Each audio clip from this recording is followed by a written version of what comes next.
All right, ladies and gentlemen, let's get into it because Ilhan Omar is now being heralded by the left as the people's champion. Yes, the fearless fighter who supposedly refused to back down after an attacker at a Minneapolis town hall meeting, a 55-year-old man, sprayed her with apple cider vinegar during the event, we now know.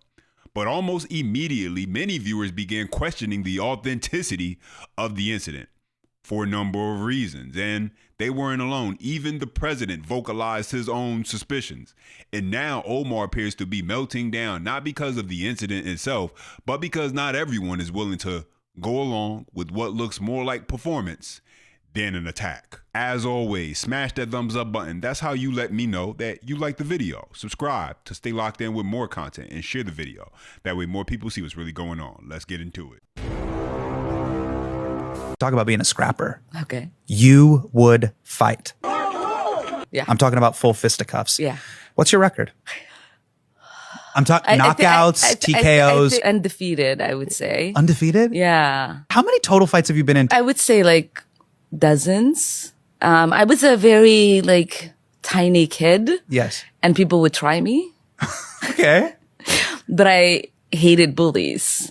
And so I was like quick to punch someone if, you know, I thought they were bullying me or bullying someone else.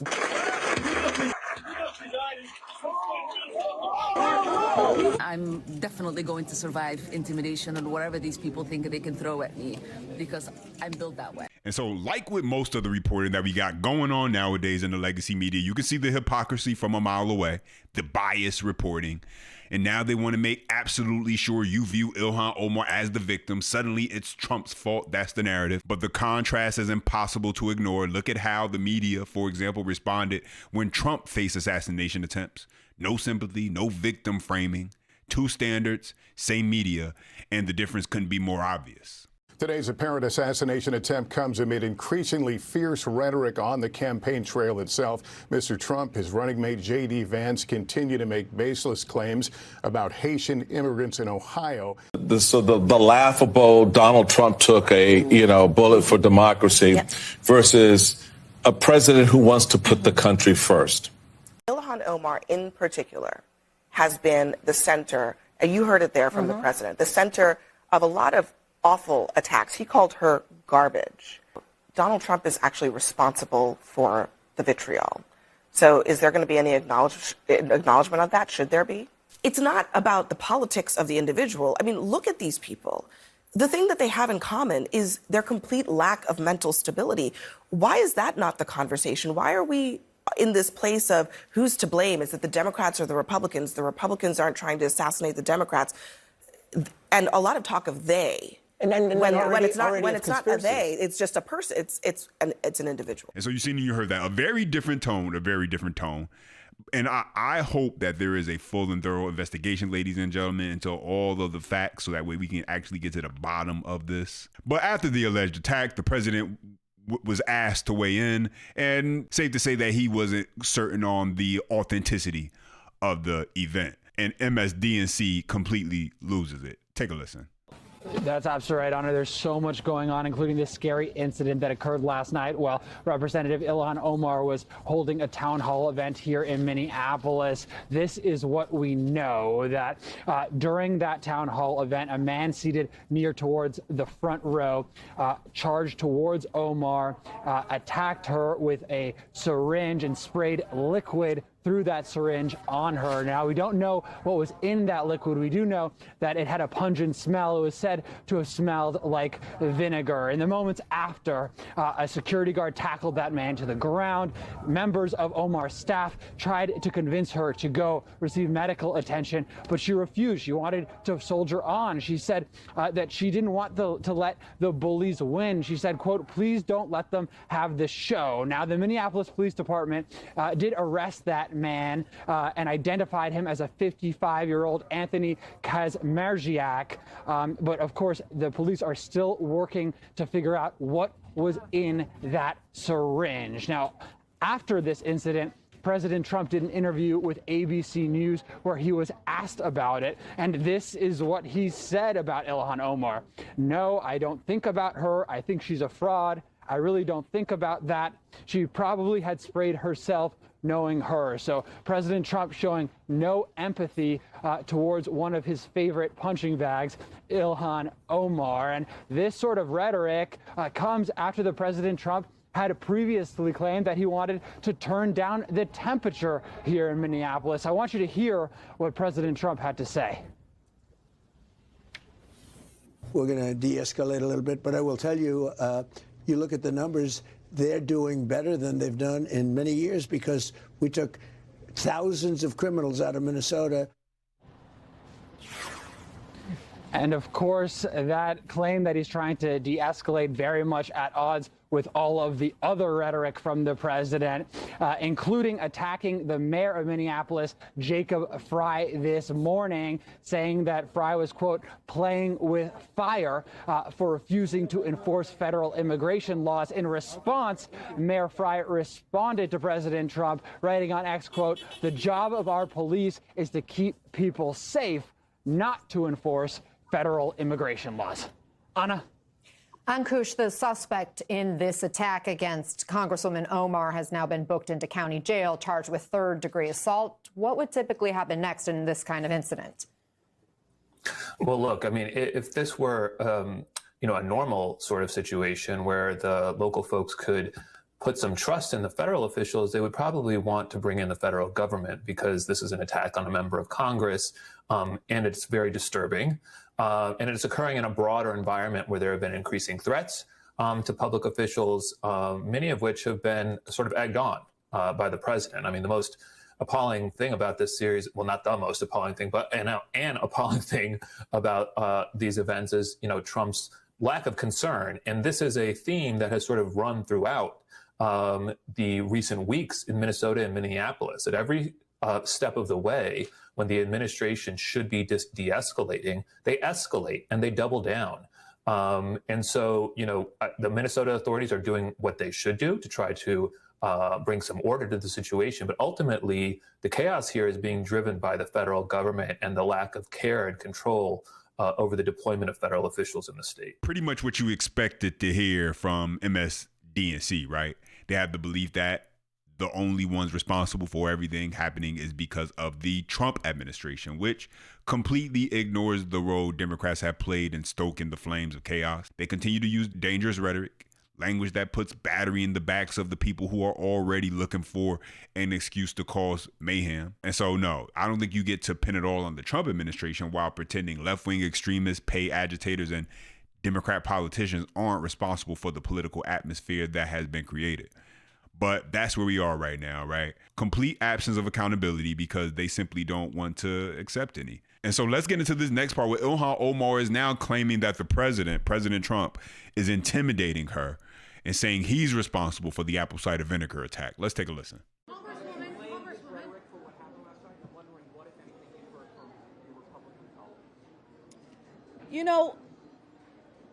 Blame is very interesting. But facts are more important.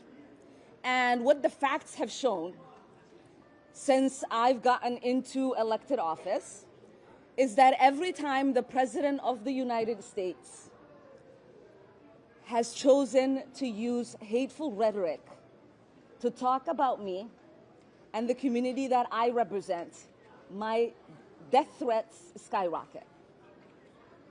For 4 years, when he was in office, the first 2 years I was state rep, and the last 2 years I was a member of Congress. It was maybe my second or third week when he started attacking me. I became a freshman who nobody should have actually known I existed because I wielded no power, to having the most death threats of any member of Congress. To the point where I had to have 6 Capitol Police officers providing 24-hour detail to me and my family. He left office. Well, he was defeated. And Biden got elected. And for 4 years, it almost plummeted.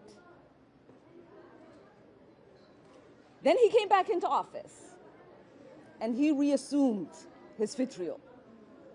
And now, my death threats are the highest of the members of Congress. You know what's so interesting about these situations and these conversations is the selective outrage. That's what it is for me. You know, we're being told again and again that death threats and political violence are somehow unique to Democrats, as if Republicans don't deal with the same reality. I mean, President Trump had an attempt on his life, as well as other Republicans, and we watched conservative figures murdered in public, on camera, for the entire world to see. Yet, when we see those things happen, there's no unified media sympathy tour, no wall-to-wall coverage about dangerous rhetoric or calls for accountability.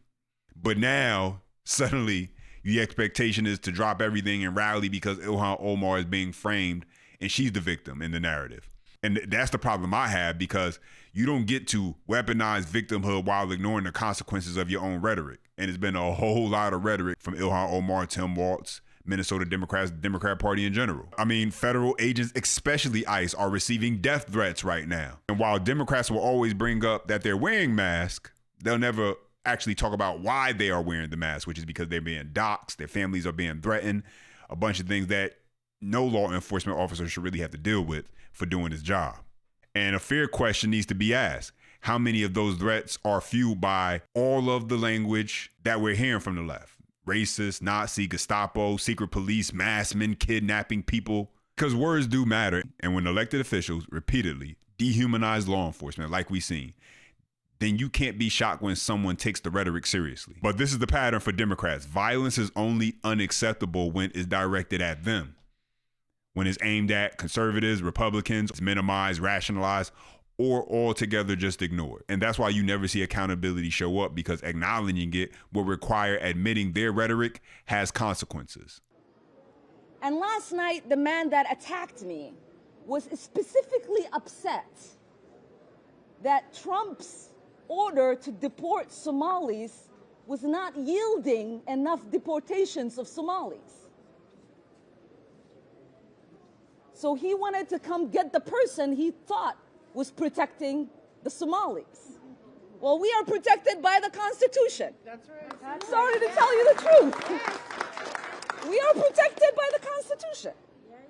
And so I do believe that the facts of the situation are that I wouldn't be where I am at today, having to pay for security, having the government to think about providing me security, if Donald Trump wasn't in office and if he wasn't so obsessed with me.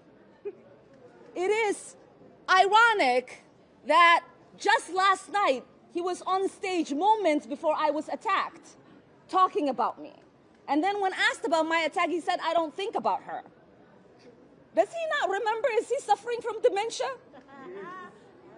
How do you spend 20, 30 minutes on stage obsessing over me by name multiple times, and then moments later say, Ilhan Omar, I don't think about her. So hopefully that answers your question. Well, listen, if the president believes something warrants attention, he'll address it. That part isn't complicated, but let's not get it mistaken. The Democrat Party, Ilhan Omar, they've been obsessed with President Trump to the point where they don't even have an identity anymore. It's basically whatever Trump wants, we don't want, even if this was best for the American people. But what's really interesting about what's going on right now is the timing, because when your district is under heavy scrutiny over billions of dollars in alleged welfare fraud, and then your name kind of keeps on popping up, people are naturally going to ask questions. When additional information circulates about some shady business practices your husband has, that you and your husband have, it's going to raise some eyebrows. And when you go from broke financially to an estimated net worth of $30 million in a year, yeah, it's going to draw some attention. But really what we're seeing right now looks less like a search for truth and more like a distraction, a shift in focus, a narrative reset away from the money situation in Minnesota towards anywhere else. But those are my thoughts. Now let me hear from you. Drop your comments down below. Don't forget, smash the thumbs up button. That's how you let me know that you are enjoying the content. Subscribe to stay locked in with more content, and share the video. That way more people see what's really going on. Until next time.